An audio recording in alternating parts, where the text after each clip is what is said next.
Hello everybody, welcome to Friday. The S&P 500 was up a grand total of 0.01% today. So pretty much flat, kind of similar to the week actually, very small gain for the week also. I think what it's showing us is the market's just going to kind of go sideways here. It's also fairly quiet. I can see all of the trades coming through and lots of flashing, and it was very quiet this week, and I think things are settling down, waiting for the election to happen. The stimulus has been a big story, whether we're going to have it or not have it.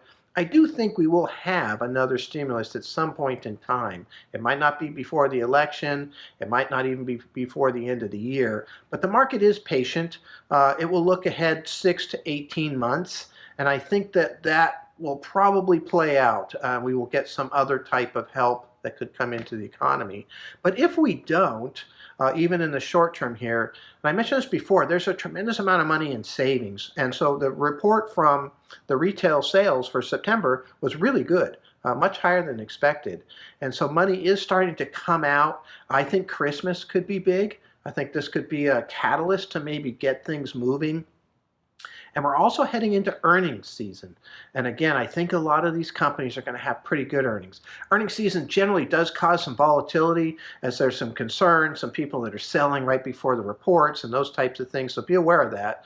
But I do think that when the reports are positive, we see some really, really good gains. And I do believe that's what we're going to start to see here from a lot of these companies, especially the ones that we own that are still making money here in this environment. So altogether, I think it's been a fine week, nothing too special. Be really interested to see what happens here coming forward.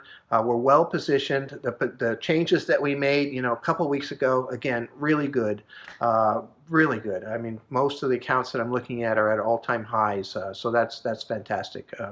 So I look forward to seeing what's going to happen next week, and I want to thank you for listening today. Thank you.